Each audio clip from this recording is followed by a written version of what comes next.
Hi, I'm Britton. And I'm Kayla with Village Vibes Podcast. Catch our latest Village Thoughts interview right here on X-Ray FM. For full episodes of Village Vibes Podcast and more, visit xraypod.com.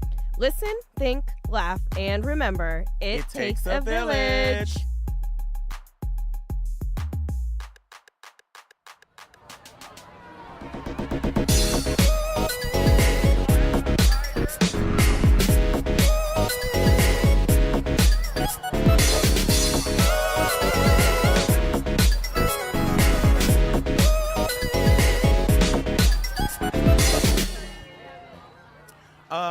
Hello. Hello. Yes, Hello. vocal. Hello. Oh. I wasn't ready. I wasn't even. One more time. Hello. Hello. Yes. Guess who's back in the motherfucking house?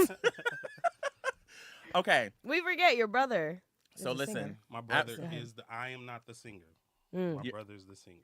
So, y'all, we have been gone for a minute, but we're back with the jump off. Welcome back to Village Vibes Podcast. I know it's been a while, but life is real. Mm-hmm. We also had a quick shout out to Mercatus, PDX, Prosper, Portland, YGB.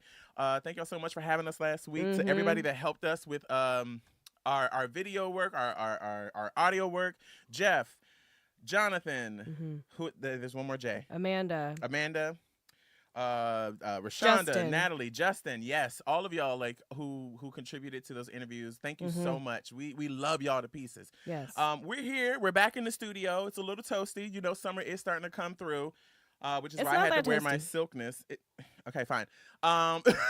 Britton stays toasty because subjective, I Britton guess. stays with extra layers. So Know what I mean? We have a special guest. Yes. So we're not going to give you the first half of the show today, but we're going to definitely come into these good ingredients. And I'm so hot that my glasses are fogging. We have none other than the founder, the creator, the legend, Innovator. Okay, Mr. Pronouns are right, Mr. Can I say Mr.? You can say Okay. Mr. Adrian Wright of Black Portland, y'all. Welcome. Sir Knight Adrian Wright. It's good to be here. Sir Knight Adrian Wright. Yeah. Come on now. You're I've been watching Game of Thrones. I've Oh been my God. watching. So I've been watching. I've been catching up. Oh, Mm-hmm. You don't so watch? You haven't made it. I'm only at the end of season 2. She's so catching so up. We shouldn't even talk about it. No, please don't. She's certainly catching up. So welcome to the show. Thank you for coming by. Thank you guys for Yes. having me. It's great to see you. It's good to have you on here. You are really about something, and you are about making change and bringing the community together. So many people come in, so many black people come into Portland, and then the first thing they say is, where are all the black people? All the black people. Mhm. Yes. Tell us about Black Portland, how you got it started, and why you did this. Mm-hmm. So Black Portland primarily is a Facebook group. We currently have close to 5,000 members. Word. We started about 3 years ago, all of which are either from or currently live in Portland or the surrounding areas. When I say surrounding areas, I mean Beaverton, Gresham, Vancouver, Eugene, wherever, right? Mm-hmm. And who identify as Black or African American, right? So I try to vet them as much as I possibly can. Yeah. You know what I mean? If you're Black and you're in Portland and we don't have any mutual friends, you might not be. You know what I'm saying? You might not be from Portland, because I know a lot of Black people here. But and so the reason why I started it was because, like, being from here, growing up here, born and raised, I went to Benson High School and whatnot. There used to be like this sense of community back in the 80s and 90s. We were together. We all lived in North and Northeast Portland. Like I said, we all went to the same churches. We all went to the same schools.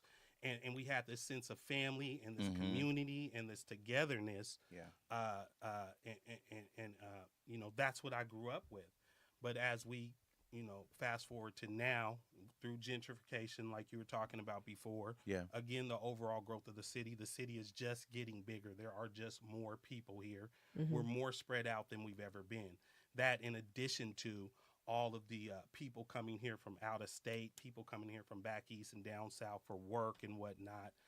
We just don't have that closeness and that togetherness that we used to have. I used to promote concerts. I still promote events and concerts and whatnot. And I used to wonder, like, I brought Tank here one year, and we only Kayla just learned who Tank is. Yeah, and we only had about 900 people show up, I thought we were going to sell out. You know what I mean? But it made me realize that it's not like it was back in the day where word of mouth, you put some flyers on Killingsworth and on MLK and everybody's going to be there. So social media being the place that we all come together now, it just makes sense to say, hey, why don't I start this thing where we can kind of have these conversations and learn about the things that are going on in our community. And when I started it, I have to say, I didn't realize how much was actually going on. I didn't realize how many of the businesses I had been patronizing were Black owned, or how many of these Black owned products are out here, or what kind of, we have wellness events going on, educational opportunities, career opportunities, networking, all of these things going on in the community that I honestly, being from here, I had no idea what's happening. You know what I mean? So just providing this, having a place that kind of serves as a resource and a tool for Black people in the community to network, support, and love one another, just simply because, we're here in one of the whitest cities in America, and we have to show up and we have to represent each other. And so that's what it's really meant for. And it's so important. But like thinking about like Portland specifically, like the history of gentrification and the history of Oregon in general, like you think about where Black folks have been historically placed, and what their quote unquote place in this state, in the city has been.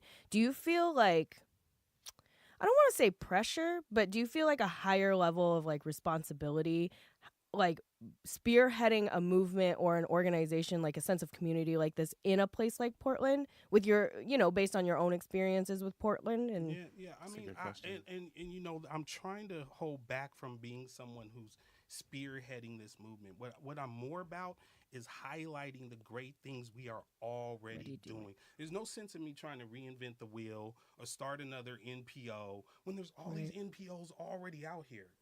There's all of these events and all of these things going out here. And oftentimes you get someone like me, you get something started like this, you get some T-shirts and you start feeling all, I'm going to change the world with this thing. Where there's a bunch of people out here that are already changing the world right here in our community. Black people doing great things. Let's highlight them. Let's talk about what they're doing. And then let's go out and support that. But I feel that some of what you're talking about, the history of the way Black people have been treated in this city has often caused division between us. And we get to this place where we really feel possessive about our Blackness in this city, where when people come here from out of state, it's like, I have friends that come out here from out of state and they're like, why don't you guys do this? And why don't you guys do that?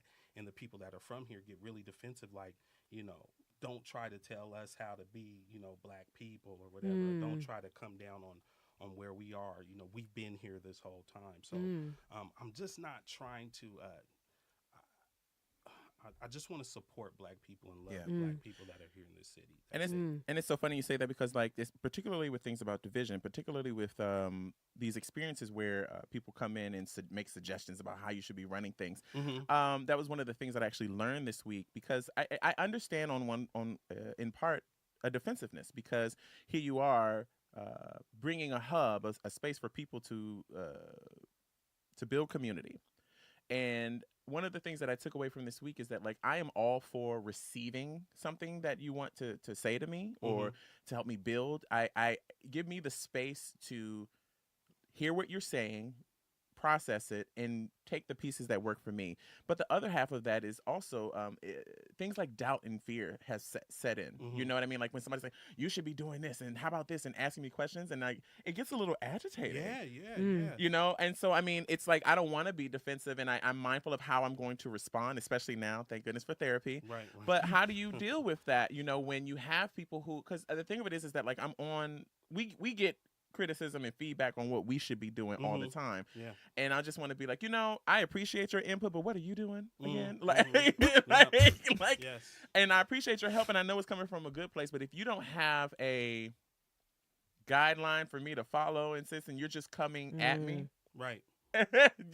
Let's put a pause. Well, and that's kind of what I'm trying to build with the culture of this group. Now, mind you, again, it started 3 years ago. It just started getting hot like this past year. Like a lot of people are coming in. We have a lot of prominent people are in there now. Yeah.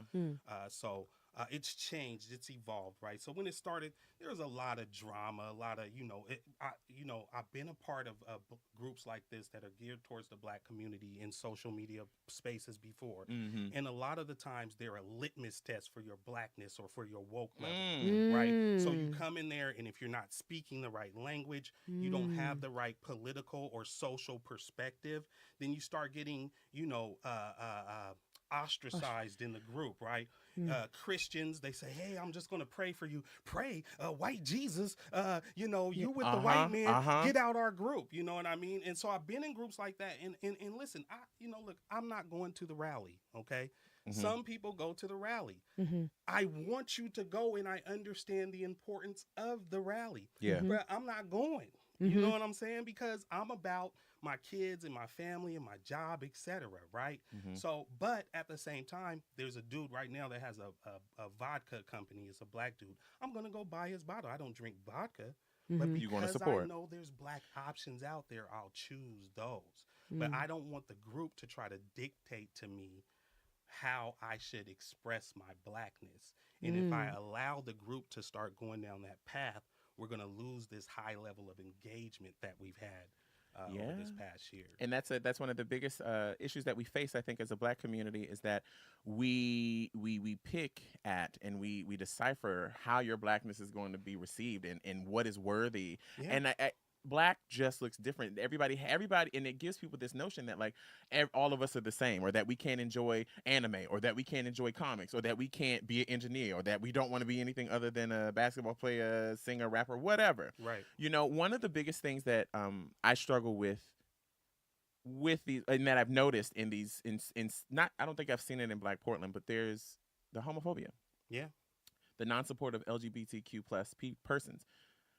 And that's one of the biggest divisions that I see, particularly coming from the South, coming from D.C., growing up in the church.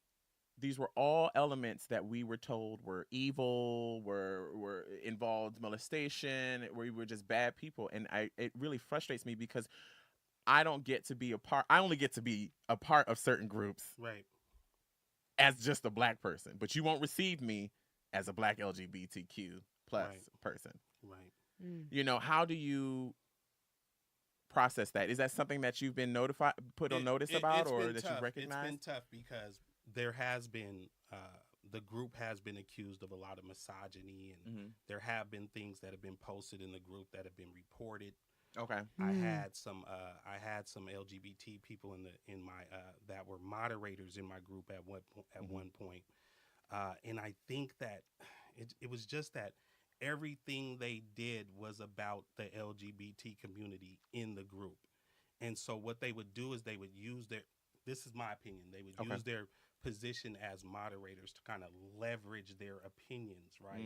Either you have to agree with what I'm saying, or you're out of the group, and something like that. And let me stop for a minute. I didn't bring that up to start anything at all. And let me stop, because people aren't here to defend themselves. Right. I don't want to start.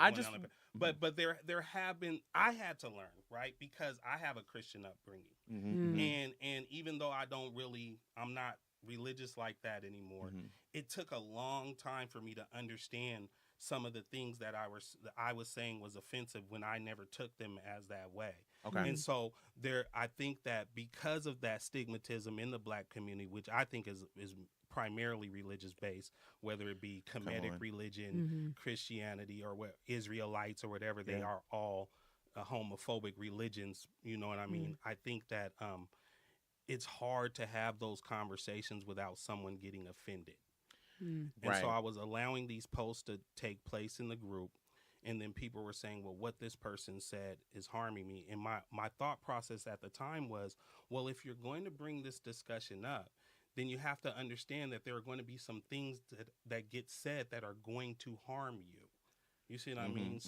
So where do I draw the line at allowing people who disagree with your viewpoint to be able to say these harmful things? You see what I mean? Because they're expressing a view that in essence is harmful to their whole perspective, is harmful to you. So every word they say is considered harmful. So therefore they don't get to talk. They only get to listen to your perspective.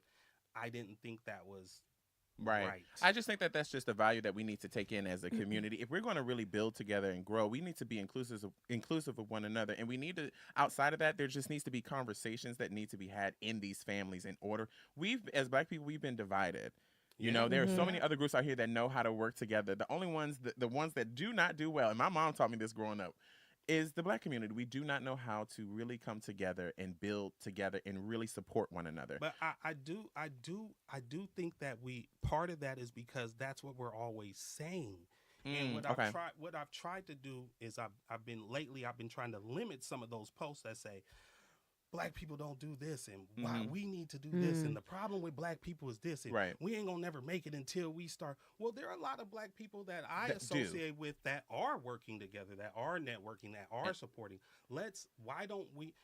You know, if you put a post in there right now that said, you know, Black people need to do this and woo woo woo woo, it'll be like 500 likes, comments. Yeah, word, right? Yeah, because we, you know, crab in a barrel and all that. Yeah. Well, we're not crabs in a barrel. Right. We are successful. Absolutely. We do have financial literacy. We do come together. We do support each other. Yes. We do. So, you know, we always bring part of that division has been this, and this is all opinion. Okay. Part of that has been our own projection of these things that have been put on us. Okay. So we're always saying, you know, we need to do this. We always talking about, you know, we're so divided. Well, right. And let me clarify. Like, I don't approach my situations like that. It's just that I'm an observer. I don't believe 100% that that's the case. I just know that that's some of this comes off of the heels of the LGBTQ plus conversation, because there's a quickness to condemn that my life and what my choices are and who I decide to spend my life with. However, there's no conversations around the Black family and how we need to talk about things like misogyny, things like molestation, things like conversations that we're not traditionally brought up to have talks about. We're not brought up to engage in that. Which is tough, because like all the crabs in a barrel mentality and the issues within the Black community mainly exist because of white supremacy, right? So like really it's not like Black people don't do this, it's that white people have boxed Black folks into a space in which that is how they react, right? So it's never about like, it's never the I don't want to say it's never the responsibility, but like it's hard. You're right. We shouldn't be putting that responsibility on Black folks. Instead, we should be talking about it as a form of white supremacy. And we don't have to put that emphasis on like it's Black people who are the problem. I will never ever believe in that. No, you know, Daniel Caesar. But, you dumbass. The LGBT community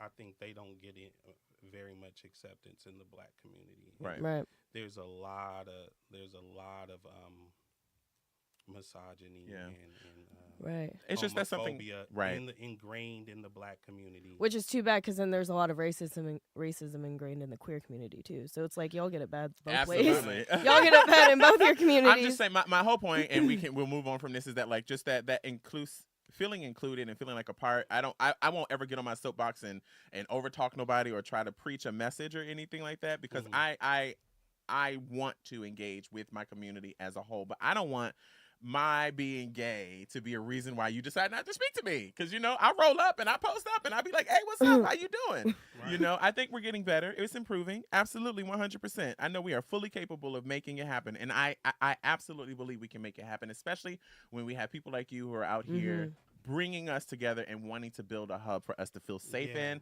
and to have these conversations with. So thank you for that.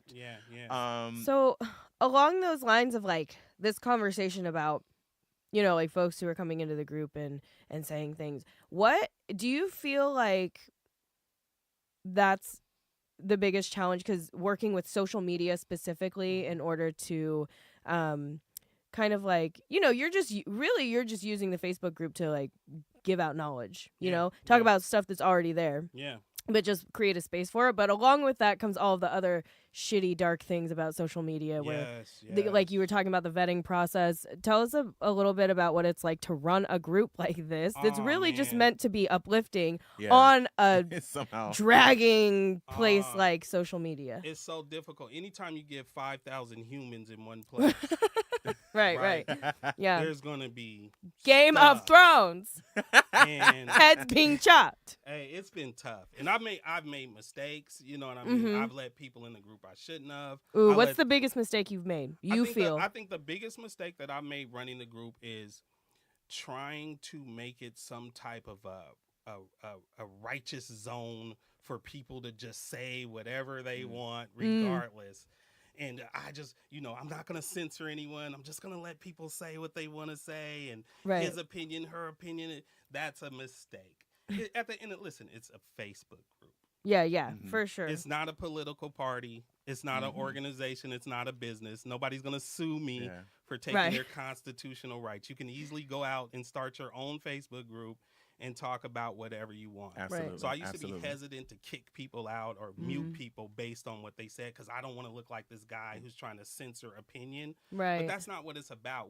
It's about the energy, right? Right. I want the energy of the group to be fruitful, right? I want people to be able to learn things and grow. And if a conversation is going to the left where people are getting disrespectful, it's just time to just stop all of that. Correct. And then I would say part of that mistake was to allow certain topics to be said in the first place because I approve all of the posts. You see what I mean? And so I let some things slide because, I'm like, oh, yeah, that sounds like a good topic of conversation.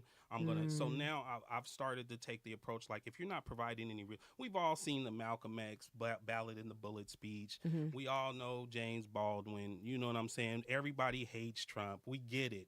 So if you're not bringing any context or asking a question or bringing some perspective to what you're trying to post, it's probably going to get denied.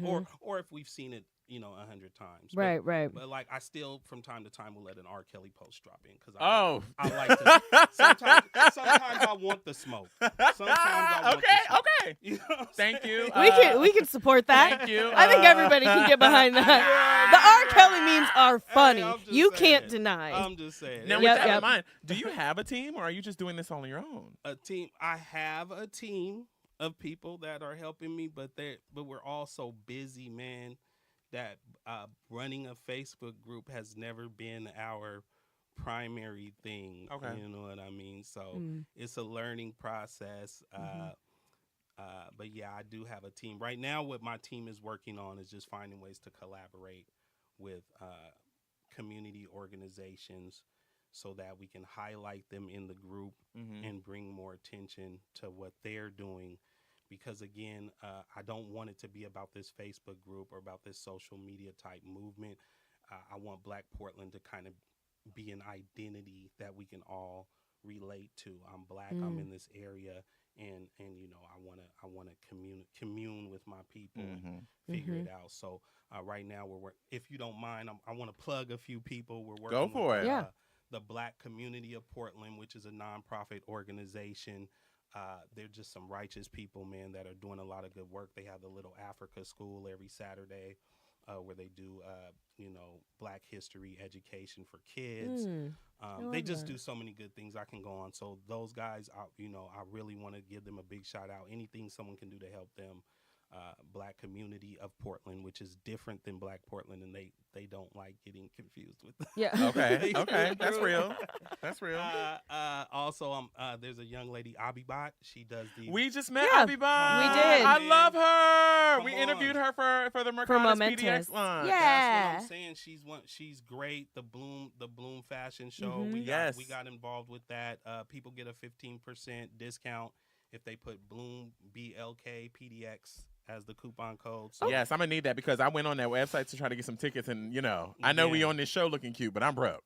I was like, "Woo, girl, how do I pay for this ticket?" Like, hey, but they have the cocktail party ahead of time. You can, and then you come in and you do the fashion show with the live performances, and then they have the after party. Abibot is great. Love her Yeah. energy. I love Abibot's I energy. never met her. My daughter was actually in the first one. She was a model in the first one. Oh, okay. And she had told me about it, and so when the opportunity came to work with it, I was like, "Oh, okay, yeah, Let's do this." So we just spoke. I've only talked to her on the phone, and everything she's doing with that event is just righteous. It's just good for people of color in general, Black people more specifically. So, and so that's kind of the direction I want to take Black Portland as. Like, if you see that we're a part of something, then it's something that's purely about community engagement and just and not only, I mean, we like to have fun too, you know what I mean, and we want to support all the events.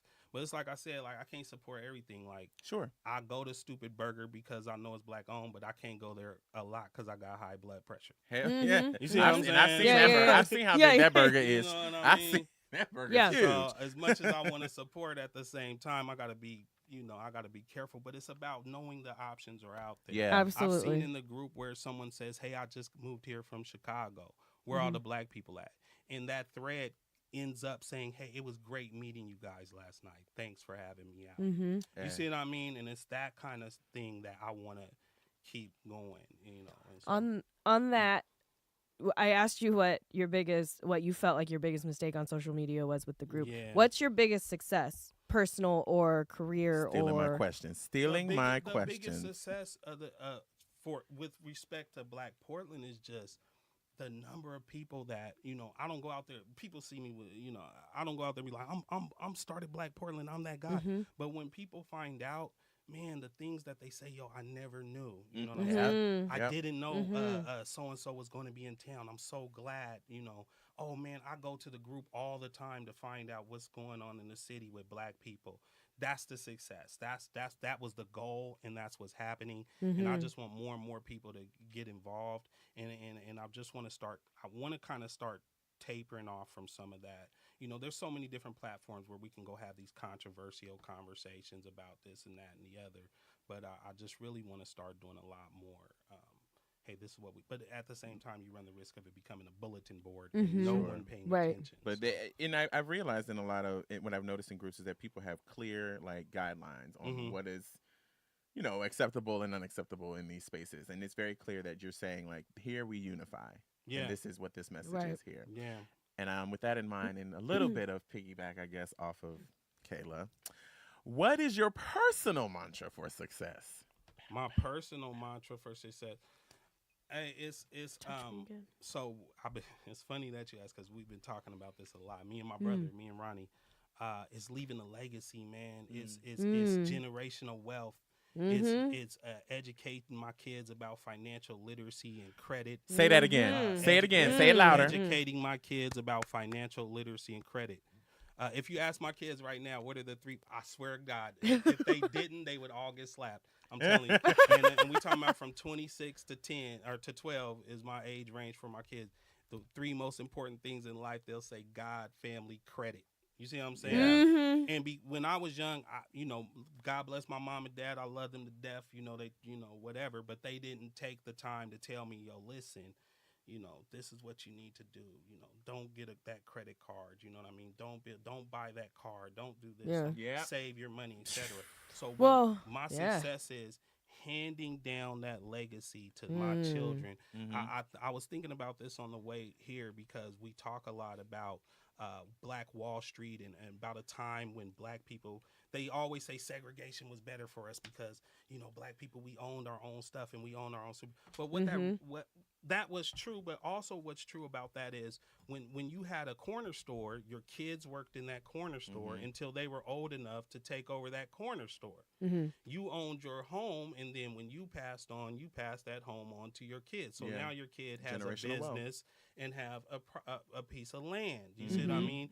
And I think we've gone away from that with this chase for individual success. We've forgotten about teaching our kids, yo, this is how, you know, maybe dad didn't get all the way to the, you know, to the mountaintop or whatever. Sure. But let me leave something for you to grow. Yeah, that definitely has to be, I think, a very clear, like, choice, you know, and we need to bring that element back to it. But I mean, the thing of it is that a lot of these kids today are operating as individuals, but that's because they don't have that model.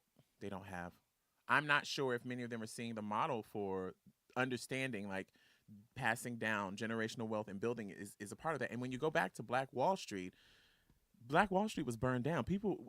We have to also figure out a way to counter, because when Black folks rise, we do it well. Yes. And that doesn't make a lot of people happy. Right. Yeah. And historically, we've been killed because of that, because we want to build our own. We want to have success in our own. We don't want to be exclusive, but like, we had to build our own. We had to have a Black Wall Street because they wouldn't let us in. Right. True. We can't have houses to pass down because they're taking them. Right. Yeah. Right. Yeah. And we need to be that's just an important factor to be mindful of. It's heartbreaking when I see old videos or read about old passages of how Black Wall Street existed, how those towns that existed. I forget the main one, the town that got burned down. But we build these communities. We have our own. They take our culture is stripped from us and taken from us, and then capitalized on, and we're left with nothing. Yeah. Yeah. So we just have so many elements that we have to still face, and so many challenges that we have to still overcome, and it leads to stress, cancer, heart failure, diabetes, all the, you know what I mean? It just, we're so impacted, and I don't want to use this as an excuse. It's just, it's frustrating. It is. Because I'm like, well, when do we get the space to do this? Because if I'm talking real, some white person's going to be upset that we're having our own. Yeah. Yeah. Yeah. Who has power? Yeah. Especially here. Yeah, right. Especially in Portland. How do you fight against those things? Being a person of color, being a Black person in Portland, a little bit ago you called it the whitest city, one of the whitest cities in the country, which it is. So how do you reconcile that? Aside from obviously all the work you're doing with Black Portland, in bringing Black folks together, just on a day-to-day in your personal life. It's tough. You're educating your kids. That's the first one. Mm-hmm. That credit. That when you said that. Yeah. Do you know how much I wish I had a parent? My mother was a genius of a woman, and she didn't. I didn't get the knowledge imparted onto me about how to properly manage my money. Yeah. Right. Because that's just not what. Right. And I understand that money's not the key and all of that stuff, but we know that we can use that to leverage our position. Yeah. Yes. You know what I mean? And we need and for lack of, we don't need anything. We can live in the woods and whatever, Yeah. But we need money, right, to leverage our position. Right. And I think that, gentrification, right, it doesn't work if we own and have value and we hold on to that property that we own, right? I don't know the circumstances by which all of the Black folks who let it go. Maybe it's what you said. We're broke. White supremacy, it got us locked up anyway. Redlining. Right. You know what I mean? It was a plan. You know what I mean? And we were the victims of that plan. But I do think that it starts in the home. I know it sounds cliche. I know it sounds old-fashioned. It starts with teaching our kids. But me on a personal day-to-day basis, man, I just, it's like the Dave Chappelle joke, right? When they say, what, you want a biscuit with that, nigger? You know what I'm talking about? When he goes to KFC, orders this chicken, they go, you want a biscuit with that, nigger? He's like, yeah, don't it come with that chop? That's kind of like how, because if you let there's so much racism and so many microaggressions and so many things these white folks is doing on a day-to-day basis that just exposes the racists that they truly are, that if you allow that to consume your mind, you are going to go crazy. There are a lot of Black people out here suffering from for real PTSD because of what's going on in our community. You know, and some people, and I can't speak to why my brother might be suffering from that illness, but I refuse to allow myself to fall under that. So it's like, gone with all that white man. You know what I'm saying? I'm going to continue to raise my kids the best way I know how, and hopefully they can grow into their own and find their true strength and their true calling and experience that, you know what I mean, and go out here and find whatever in life is that expresses their true call. And that's what I'm about. Okay. So it's a family thing. So we're going to start did you have a question, Boo? Because I'm ready to go into Britain's Weird Question Corner. Go for it. So, da da da da da da. We're gonna veer off into a few questions. Britain's Weird Question. It's not really weird. It's all good. It's just like I just ask funny questions. I like to get to, because one of the things that we love to do, and what's most important, is that we love the message that our guests are coming with, but we want to get to know who they are at their core. Okay. So, what is something people don't know about you? Something people. I know something people don't know about me. Well, maybe they do know about me. That you're comfortable sharing on a mic. Oh, okay. Well, let me think of something else then. Yes. Something people don't know about me. I was really good at Little League Baseball. I struck out a lot of people out there. I'm gonna tell you right now. Come on now. Actually, Damon Stoudemire, they used to play for the Portland Trailblazers, was on my Little League team. What? Shut the front door. Yeah, I was really good. Do you have a hidden talent? A hidden talent. Harmonizing. A hidden. Come on. Hello. Harmonizing. Hello. Do I have a hidden talent? You know, I have trivia. I don't know what it is. I know so many. Ooh, are you following Jeopardy right now? I binged Jeopardy on Netflix. It was on either Netflix or Hulu. Have you been watching it currently? No, I haven't. Oh my God, there is this crazy white man he's been on for like 30 straight episodes or something. Oh, He's got like millions of dollars or something. I got a better one. I know the theme songs to several cartoons. Which ones? Let's go. Chippendale Rescue Rangers. Oh my God, let's do it. Go do it. DuckTales. Woo. Dun, dun, dun, dun, dun. Every day they're out there making DuckTales. Woo. You know Darkwing Duck? Darkwing Duck. When there's trouble, you call DW. Oh. Darkwing Duck. I promise you, Let's I know all get dangerous. Wow. I know far too many of them. Oh my God. Yeah. That's a good I'm hidden about to talent, be out actually. here. Gummy bears. Gummy bears bouncing here and there and everywhere. High adventure that's beyond compare. Oh They my are the goodness. Gummy bears. I promise you. That is fire! I'm so thrilled. Okay. You really, I literally. you really know. just came up with a random one. I literally. I'm impressed. know. I'm So impressed. I'm good. I'm talented. Ridiculous. So are you. And you. What's your favorite You're such a podcast? dick. My favorate podcast, Village Vibes. Hey! As it should be. Good As it answer. There's only should one be. right answer to that question. Damn it. What's your favorite cookout song? Cookout song? Oh, it have to be probably like I won't deny it. I'ma say. I'm You just know. You a saying, West Coast baby. whenever Yeah. that song come on, man, I go nuts. Down, I don't know down, what it is. It's just like, down, immediately. It's, you know what I'm saying? So yeah, I have to. Do you know how to electric slide, and how did you learn it? Why you at? Okay, so you put me on the spot. I am. I am the worst dancer. Oh. You don't have to be a good dancer to know the I electric can't. slide. I, though. Yeah. I just no. I know. I do it like I just follow the guy to the left of me. I don't. Yeah. I couldn't just get out here right now and bust out the electric slide. I'm ashamed to admit it. Don't be ashamed. So you I could can't do really. like And- a and Cupid human. I think I shuffle. gotta turn over my but, like- black card or whatever. No, you you know? fine. Oh Fine. no. That, Okay, No, we're I'm almost to okay. the end of these. Yeah. The cha-cha slide, the wobble, Yeah. or the electric slide. Which one are you doing at the cookout or the wedding? I'm not doing none of them. I'm that guy that's standing against the wall with the drink, looking around like, man, it's a whole lot of, Okay.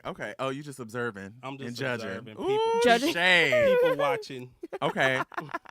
The 80s, the 90s, or the 2000s? All the 80s, man. What you talking The about? 80s. The Okay, not the 80s. 90s. I mean, the 90s was They the was good? 90s were good to me, but the 80s is. I mean, Do you cook? I do.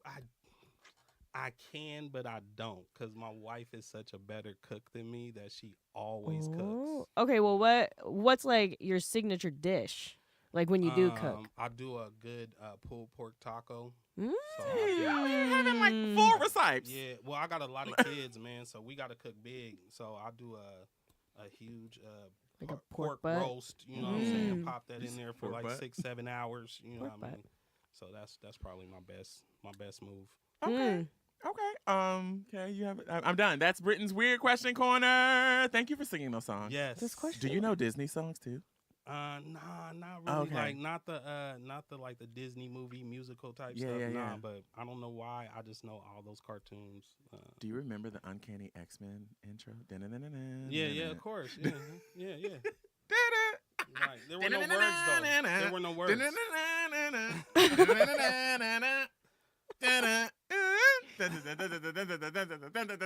Okay, I'm done. Hmm. All right. Favorite album? Thriller. Easily. Yeah. Oh. Yeah, Okay. That's an easy one. If you could time travel to any era, when would it be? Ooh. Just to Ooh. observe. Just to observe. Oh, that's such a good question. I only get one. You can do as many as you like. I can start off. I mean, any era. Please say what I'm thinking. It's so hard. That's so hard. Like, I mean, I would love to go back and like just see all the libraries and whatnot before they was destroyed, just to see what, you know what I mean, just to see what was there. What did we miss? What was there? What did they strip from us? I would love to do that. And then I love, obviously I love to go back to them like 60s and 70s, like that early time. I said Harlem Renaissance. Yeah. Mm-hmm. What about you, Kay? I was thinking about dinosaurs. My first answer this morning was back to the dinosaur era. I was like, I was thinking under some kind of like protected shield. Yeah. But honestly, the other part was the 60s and 70s, like that, like the whole hippie free love movement, along with the rise of the Black Panther Party, and then also Coke. In the 70s, I feel like Coke, LSD. Really I feel like that shit probably was really good in the 70s. It was a gateway for Kayla's drug addiction. That's what it was. I'm already through the gates. What has been your most embarrassing moment that you are willing to share in this show that you can laugh at today? Singing the Gummy Bear song on Village Vibes. And now people know that I know that song. I don't think I'll ever live that down. No, I'm impressed. I'm personally impressed. Yeah. What's your favorite theme song then? Since you know them all. My favorite theme song? Yeah, your favorite one. From like all it's those a cartoons? it's a bop. Like you listen to it if it was a full track. Yeah. I mean, DuckTales is an amazing. It's just one of those. Yeah. It's one of those. Everybody knows DuckTales. Right. If you grew up around Inspector Gadget, look. That's Inspector Gadget. Is that Inspector Gadget? Is that your favorite theme song? I don't know. I don't know if I could say which one is my favorite. That would take some thought. Too many. Okay. Too many. I got you. Okay. What has been your most triumphant moment? My most triumphant, man. You guys have some tough questions. Triumphant moment. Yeah, like fists in the air, like Or when you've been really proud, or really. I mean, kids. Why? I mean, all of the regular things. I can't go back to that baseball because that baseball we won a championship, and one of my friends, I was pitching, and my friend hit. My boy, he can't lift his arm up past like that high. I know this is not like anything, but anyway, it's fine. When the ball came, he did like that. Did he catch it? Hey, he caught it. Bro. Okay. Shout out to you, homie. It was the team that beat us before, man, and then the next year we got them back. That's that is pretty triumphant. My triumphant moment. Yeah. Probably just my kids, man, just watching them man, my daughter models, you know what I'm saying? My son went to film school in Philly. My little, the twin. All my kids just do great, bro. You got twins? Yeah, I got twin boys. Word. They, they all get good grades. They never been in trouble. None of them have even never been to like the principal's office. Nothing. Just proud of them babies. Yeah, man. It just, come on now. Yeah, so. Sounds like you and your wife are doing it right. Man, trying. It's hard. This is I can tell you about a triumphant moment. We're having another baby. We're due May 30th. Congratulations. Yeah, so I'm going to be an old ass dad. Y'all putting in work. Oh. But look, her tubes are tied. My youngest is 12 years old. So her tubes have been tied for 12 years. So we thought we were through. Whoa. I have 3 words. Yeah. Potency. Yeah. That's triumphant. Hey, triumphant. That's triumphant. It is. Miracle. Right. That isn't. But blessings. Wow. Yeah, so 12 years. Wow. How surprised were you? Bro, it don't even, man. We were just both like, my wife is just like looking at me like it's all my fault. You know what I mean? It was shocking. It was shocking. Putting in work. Yeah. That's pretty incredible. That's a pretty incredible story, honestly. Go handle my business and go get that there surgery because we can't do it no more. So Yeah. I hear you. That out. Yeah. Okay, I so got you. thank you. As we bring this to a close, there's a few questions we always like to close out with. What would Adrian today tell 12-year-old Adrian? Yo, save your money, man. Put that money away. You know what I'm saying? Mm-hmm. Yeah, put that money up. What do you hope? Move that shit out of my way.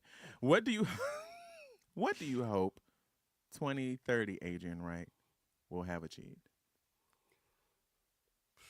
just just experiencing love, man, that energy, man, just that great energy. Just I just can't get enough of it. You know what I mean? So if I just as many instances I can have of that between now and then, that's where I'm really about. Okay. Do you have any? Can you recommend, like, do you think there are any resources that people should be aware of, whether that's social media, websites, quotes, anything like that, that just people should kind of keep their eye on? No, I mean, the Black Portland Facebook group, come mess with us. There you go. Black Portland IG on Instagram, even though, we're going to have to start posting more to our Instagram because. Man, it's hard to keep up with multiple social media accounts. Tough, it is. I imagine it's really challenging, like, because you got to keep up with the times, you got to read everything, you got to be up on your stuff in order to like keep up with a group like that. What are a couple of events coming up, maybe that Black Portland is, or that's on the Black Portland page right now that the Bloom, you want others to know about? The Bloom Collective Fashion Show. I want everybody to come out that. That's going to be great. Also, we have the Simple Mixer coming up. That's going to be June 20th. So Simple Mixer is a networking event we've been doing once every quarter with Wilson, this guy Wilson, and Yosef. These guys are great. So Black Portland is a sponsor of that. And we had DJ LG1 come out and speak. Love DJ LG1. We had Stephen Green come out the last time. This time we're looking at doing it at this place called Division Heights, which is kind of a little popular spot now in Portland. So, be on the lookout. It's June 20th. It's going to be great. It's where you just come out, you just meet all these business professionals, and come with your business card, your resume, whatever. I made several contacts. Just go in there and meet. So that's always great. We got Juneteenth coming up. Yeah. Good in the Hood is coming up. Okay. Well, bravo. Anything else you want to plug before we close out? Nah, man. I just appreciate you guys for having me here. Hopefully when I watch this back, I'm not like. No, you'll be fine. Just fine, like a Mary J. Blige song off of the Growing Pains album. So, in closing, we always like to have our guest finish this sentence. It's whatever comes to mind, whatever's true for you. I'm gonna say try to avoid the response that's to raise a child, but whatever works for you. So it takes a village to.